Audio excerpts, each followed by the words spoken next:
Hello दोस्तों, आप सभी का यूट्यूब चैनल में स्वागत है। मैं प्रभाकर आप सभी के लिए गीता श्रीमद् भगवत गीता 12वां अध्याय यानी 12वां अध्याय श्लोक संख्या 6 से 10 तक का वीडियो आप सभी के लिए बनाऊंगा। आज आप सभी साधारणतया श्रीमद् भगवत गीता का श्लोक उच्चारण कर सकते हैं इस सहयोग से, और इसका भावार्थ भी आप जान सकते हैं। पहले भी मैंने एक वीडियो बनाया है जिसमें श्लोक संख्या 1 से 5 तक हमने उसका विश्लेषण किया है, उच्चारण किया है। अब इस वीडियो में आप सभी को मैं उच्चारण करके बताता हूँ कैसे श्लोक को पढ़ सकते हैं। चलिए देखते हैं उच्चारण करके। ये तु सर्वाणि कर्माणि मयि सन्न्यस्य मत्पराः अनन्येनैव योगेन माम ध्यायन्त उपासते। इस प्रकार से उच्चारण कर सकते हैं। भावार्थ देखिए, परंतु जो मेरे परायण, मेरे यानी भगवान ईश्वर ने, भगवान नारायण ने कहा है अपने लिए, परंतु जो मेरे परायण होने वाले भक्तजन संपूर्ण कर्मों को मुझ में अर्पण करके मुझ सगुण रूप परमेश्वर को ही अनन्य भक्ति योग से यानी अनन्य भक्ति भाव से निरंतर चिंतन करते हुए भजते हैं, उनके लिए कहा गया है। किस प्रकार भजते हैं ये जो है आप देख सकते हैं। श्रीमद् भगवत गीता अध्याय 11 और 55वां श्लोक यानी भगवान में चित्त वृत्ति लगा करके कैसे भजन किया जाए, इसका विश्लेषण इस श्लोक में किया गया है। 11वां अध्याय 55वां श्लोक में देख सकते हैं।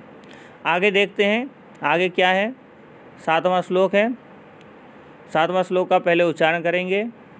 तेषामहं समुद्धरता मृत्यु संसार सागरात् भवामि न चिरात् पार्थ मय्यावेशित चेतसाम। इस प्रकार से श्लोक का उच्चारण करें। भगवान कहते हैं, हे अर्जुन, उन मुझ में चित्त लगाने वाले प्रेमी भक्तों का मैं शीघ्र ही मृत्यु रूप संसार समुद्र से उद्धार करने वाला हूँ, यानी करने वाला होता हूँ, ऐसा भी कह सकते हैं। यानी जो मुझ में भक्ति भाव से भजन करे, ध्यान करे या मेरा मनन करे, चिंतन करे, ऐसे लोगों के लिए कहा गया है। भगवान कहते हैं कि संसार रूपी सागर से उसको हम उद्धार करते हैं, संसार रूपी सागर से हम उसको उद्धार करते हैं। इस प्रकार से भगवान ने कहा है। अगला श्लोक देखते हैं क्या है। 8वां श्लोक। मय्येव मन आधस्व मयि बुद्धिं निवेशय निवसिष्यसि मय्येव अत ऊर्ध्वं न संशयः। इस प्रकार से हम उच्चारण कर सकते हैं। भगवान ने कहा है, भगवान नारायण ने कहा है, मुझ में मन को लगा और मुझ में ही बुद्धि को लगा, इसके उपरांत तो मुझ में ही निवास करेगा, मुझ में इसमें कुछ भी संशय नहीं है। यानी अगर मुझ में ध्यान को लगाएगा, बुद्धि को लगाएगा, मेरे नाम को ही मनन चिंतन करेगा, इसमें कोई संशय नहीं है कि मुझ में तुम निवास करोगे। इस प्रकार से भगवान कहे हैं कि जो भगवान जो मुझे प्राप्त करना चाहता है वो इस प्रकार के कार्य को करे, यही भाव है। अगला श्लोक है। अध चित्तं समाधातुं न शक्नोषि मयि स्थिरं। शक्नोषि के जगह में शक्रोषि लिख गया था, इसीलिए हमने नीचे लाल अक्षर में लिख दिया है। आगे है अभ्यास योगेन ततो मामेच्छाप्तुं धनंजय। इस प्रकार से उच्चारण कर सकते हैं श्लोक का। भावार्थ देखते हैं। भगवान कहते हैं, यदि तू मन को मुझ में अचल स्थापना करने के लिए असमर्थ है। अचल कहते हैं कभी भी जो चल नहीं सकता है, यानी स्थिर भाव से, अगर भगवान कहते हैं स्थिर भाव से मेरे मुझ में मन को स्थापना नहीं कर सकते हो, तुम असमर्थ हो, तो हे अर्जुन, अर्जुन को ही उपदेश दिए थे गीता का, इसीलिए अर्जुन का नाम बार बार आया है इसमें कि हे अर्जुन, अभ्यास रूप यानी कैसे, अभ्यास रूप का ही विश्लेषण इसमें आगे दिया गया है।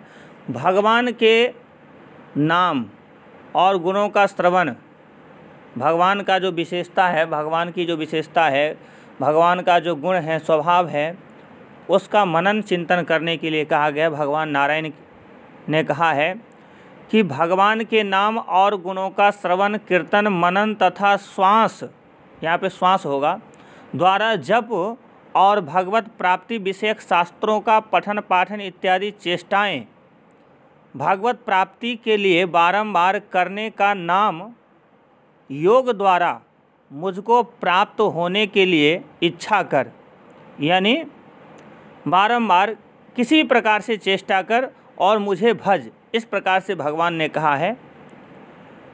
अभ्यास है, यहाँ पे लिखा है अभ्यास है, इसको हमने ब्रैकेट कर दिया है। इसका मतलब यह है कि ऊपर जो अभ्यास रूप ऐसा कहा गया है उसी का विश्लेषण है, और विश्लेषण करने के बाद कहा गया है कि अभ्यास है, यानी ये सभी अभ्यास है। अभ्यास इसी को कहते हैं।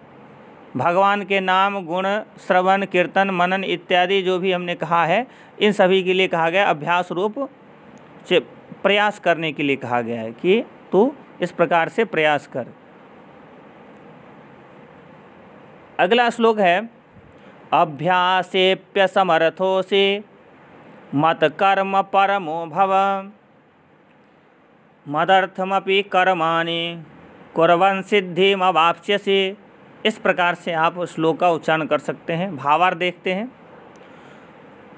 भावार्थ में भगवान ने कहा यदि तू, यानी अर्जुन को कहे हैं कि यदि तू उपर्युक्त अभ्यास में भी असमर्थ है, यानी जो भी बात मैंने कहा है उन सभी को तुम नहीं कर सकते हो, तो केवल मेरे लिए कर्म करने के ही परायण, यानी स्वार्थ को त्याग कर तथा परमेश्वर को ही परम आश्रय और परम गति समझकर निष्काम भाव से, प्रेम भाव से सती शिरोमणि पतिव्रता स्त्री की भांति मन, वाणी, शरीर द्वारा परमेश्वर के ही लिए यज्ञ, दान, तपादि संपूर्ण कर्तव्य कर्मों के करने का नाम भगवत अर्थ कर्म।